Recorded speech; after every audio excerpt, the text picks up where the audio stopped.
많이 하시죠? 그거 아세요? 고현준의 뉴스 브리핑은 쏟아지는 뉴스들을 한 번에 정리해드려요. 자, 어떤 뉴스 원하세요? 정치? 경제? 여긴 어때요? 고현준의 뉴스 브리핑. 어떤 뉴스를 원하든 스마트한 정리, 쉽고 빠른 전달, 고현준의 뉴스 브리핑. Why so serious? Me, me, me, me, me, me, me, me, me, me, only me, me, me, me, me, me, me, me, me, me, me, me, sexy me. Why so serious? 본격적인 뉴스 브리핑 전에 만납니다.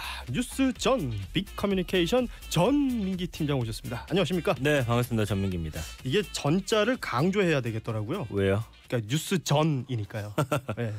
전민기 팀장과 함께 아침 인사를 좀 살펴보려고 하는데 네. 대부분 좋은 아침입니다와 미세먼지가 답답합니다가 그러네요. 대부분이네요. 뭐 괜찮으셨어요? 저는 집안에서 이제 공기청정기 계속 돌려놨더니 실내에만 있었습니까? 예, 주말 사이에? 좀 괜찮더라고요. 얼굴이 허옇군요. 그래서. 네. 맞습니다.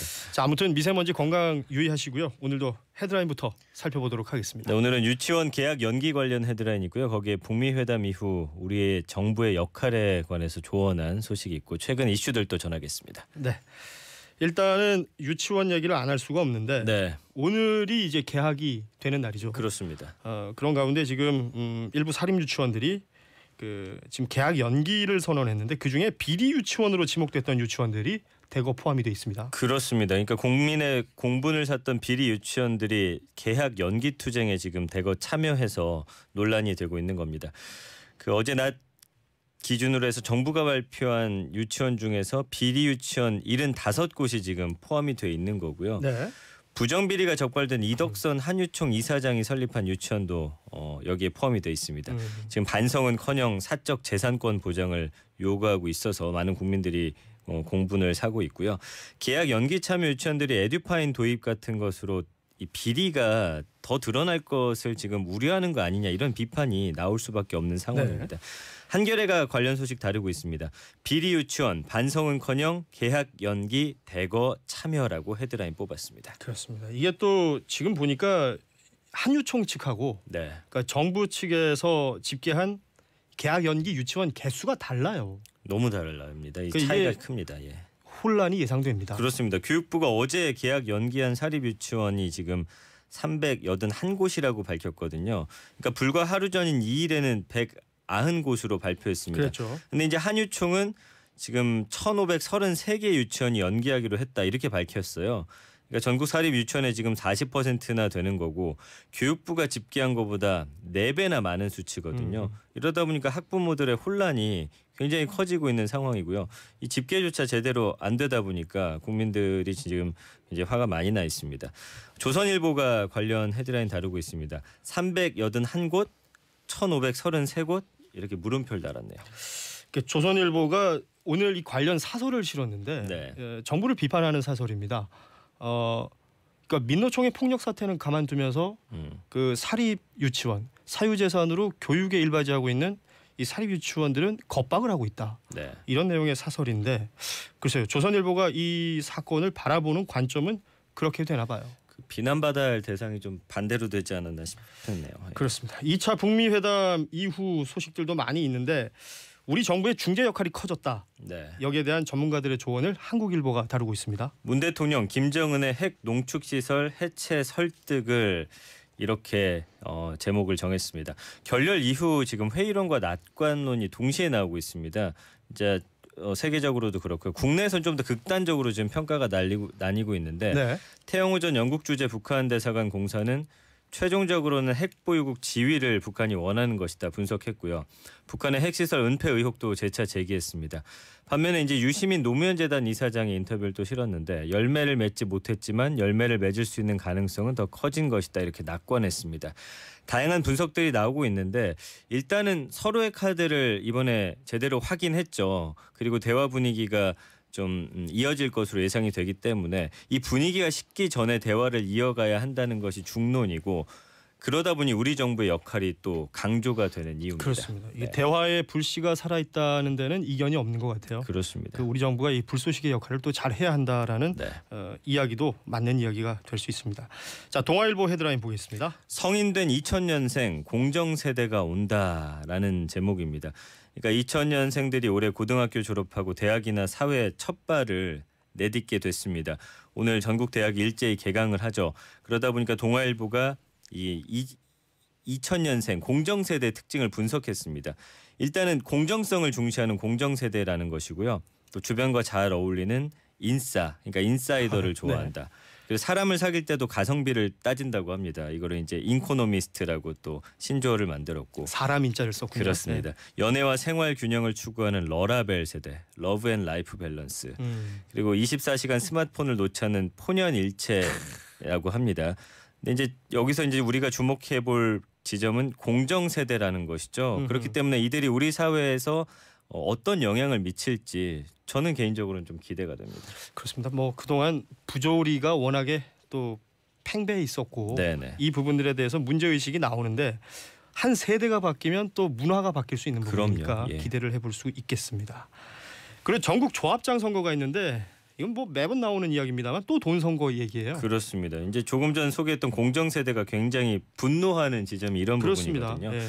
그러니까 공직선거 운동이 시작된 지난 28일 이전부터 각종 탈불법이 판을 치고 있다는 소식입니다. 경찰의 사전선거 단속에 지금 무려 298명이나 적발됐고 이 중 68%가 금품 향응 제공 혐의입니다. 그러니까 사실은 돈 선거를 막겠다는 취지로 2015년에 전국 동시 선거가 처음 도입됐는데 지금 취지가 굉장히 무색해진 상황입니다. 경향신문이 다루고 있습니다. 악수 청하며 5만 원 10장씩 돈 선거 판치는 조합장 선거라고 제목을 달았습니다. 네. 저희도 앞서서 미세먼지 얘기로 시작을 했는데 네. 중앙일보 일면 보니까 사진이 한 장 실렸는데 그렇습니다. 작년 어제죠. 그러니까 네. 작년 어제와 그 오늘의 사진을 실어놨습니다. 맞습니다. 네. 지금 봄을 집어삼킨 초미세먼지 사상 첫 나흘 연속 저감 조치라는 제목으로 실었고요. 수도권 등 서쪽 지역을 중심으로 지금 열흘 넘게 미세먼지가 기승을 부리고 있습니다. 말씀해 주신 대로 작년 3월 초 그리고 올해 이 사진을 실었는데 남산 엔서울타워에서 바라본 한강 쪽의 모습이에요. 근데 사진 보면 작년 사진은 잠실 롯데월드타워도 보이고 하늘에 구름도 잘 보입니다. 근데 일단 하늘이 파란색이에요. 예, 올해는 지금 한강 다리들만 희미하게 보이고 이 롯데월드타워가 가장 큰 건물임에도 불구하고 전혀 보이질 않습니다. 그렇습니다. 오늘 오후부터 지금 중국발 미세먼지가 유입되면서 적어도 내일까지 고농도 미세먼지가 이어질 것으로 예상되기 때문에 건강관리 특히 목관리 여러분 좀 잘 하셔야겠습니다. 문자 메시지도 미세먼지 관련된 이야기가 많이 오는군요. 2109님이 봄이 왔는데 미세먼지 때문에 밖이 뿌였습니다. 하루 2만 보를 걸을 정도로 걷기를 좋아하는데 아이고. 걱정입니다. 네. 진짜 걷는 거 걱정입니다. 예. 쉬셔야 될 것 같습니다. 예. 자, 인터넷 뉴스 토픽 보겠습니다. 첫 번째 토픽은 어떤 겁니까? 버닝썬 대표입니다. 음흠. 이 버닝썬 공동 대표가 지난해 미성년자 출입 사건 막기 위해서 전직 경찰에게 2천만 원을 건넸다 인정을 했습니다. 네. 그러니까 버닝썬과 서울 강남경찰서 간 유착 의혹이 지금 서서히 수면 위로 올라오고 있는 거고요. 이것과 관련해서 경찰이 이문호 대표 두 차례 소환했는데 1차 조사에서는 혐의를 부인했는데 두 번째 소환 조사에서는 경찰이 관련 계좌 보여주면서 추궁하니까 인정했습니다. 그렇죠. 근데 이제 문제가 되는 지점이 바로 여기인데요. 이 대표가 이렇게 말합니다. 돈을 건넨 건 맞지만 경찰관에게 전달될 줄은 몰랐다. 이게 또 무슨 주장인지 참 또 앞뒤가 맞지 않는 그 돈이 주장이고요. 어디로 가기를 바랬을까요? 그러니까요. 건넬 때. 예. 예. 이런 가운데 이문호 버닝썬 대표 내일 마약 투약 혐의로 피의자 신분으로 이번에는 첫 조사를 받게 됩니다. 그렇습니다. 자, 이 사태는 뭐 계속해서 뉴스가 나올 것으로 보입니다. 네. 예. 다음 인터넷 뉴스 토픽은 성창호 판사라는 키워드인데요. 네, 지난 1월에 댓글 조작 지시 혐의로 김경수 경남지사를 법정 구속했던 판사입니다. 근데 이 성창호 판사가 신변 보호를 요청했다는 네네. 소식입니다. 그러니까 인신 공격성 발언이 쏟아지자 신변의 위협을 느낀 것으로 보이고요. 뭐 사실 이 법정 구속한 이후에 집권 여당도 이 성 부장판사 공개 비난했고 김 지사 지지 세력도 성 부장판사 얼굴 공개하면서 비난 댓글 달았죠. 네. 심지어 이래서는 안 되는데 테러를 언급하는 글도 올라오다 보니까 신변보호 신청한 겁니다. 이 법원 내부 협의 거쳐서 신변보호 받아들여지면 자택보호 같은 경우가 제공됩니다. 근데 우리가 이제 좀 주목해 볼 사안이 있습니다. 판사들의 신변보호 요청이 최근에 급증하고 있다는 겁니다. 그러니까 사법농단 의혹으로 물론 법원이 신뢰를 잃은 측면도 있는데 그렇다고 해서 이 사법부 자체를 우리 국민들이 흔들거나 판사들에 대해서 이렇게 신변을 위협할 정도의 어떤 글들을 올린다든지 이런 건 좀 자제해야 되지 않을까 그러니까 생각이 정도를 지켜야죠. 맞습니다. 예. 자, 다음 토픽은 안타까운 소식입니다. 곽예남 할머니 발인.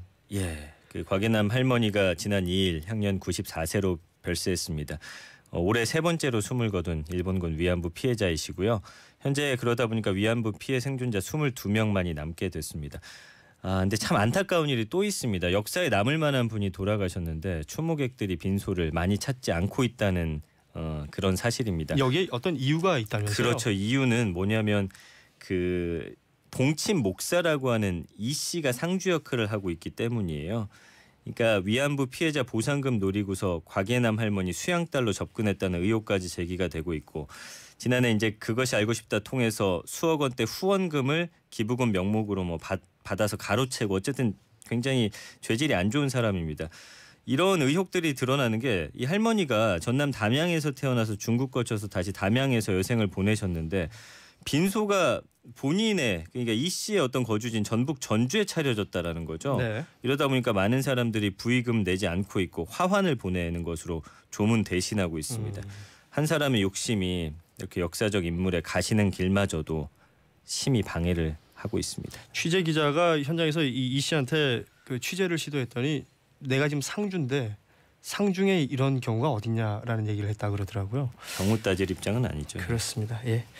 자, 짧게 하나 더 보죠. 스페이스 X입니다. 지금 민간 우주 탐사 기업 스페이스 X가 유인 우주선을 발사했습니다. 어제 오후 4시 49분이고요. 마네킹이 탔다면서요? 맞습니다. 그러니까 첫 발사기 때문에 이 마네킹을 태워서 각종 센서라든지 카메라 통해서 향후 사람이 탔을 때 어떨지 이런 걸 좀 시험하게 됩니다. 일종의 테스트를 하는 거죠. 그렇죠. 27시간 비행 마치고 국제 우주정거장에 도킹했다가 오는 8일 지구로 귀환하거든요. 이번 발사 성공적으로 이뤄지면은 미 항공우주국이 오는 7월에 실제 사람이 타는 유인 우주 비행에 나선다고 하니까 말 그대로 이건 진짜 우주 관광이 되는 거죠. 그렇죠. 예, 이런 시대가 멀지 않았습니다. 자, 오늘은 여기까지 하죠. 빅커뮤니케이션 전민기 팀장이었습니다. 고맙습니다. 감사합니다.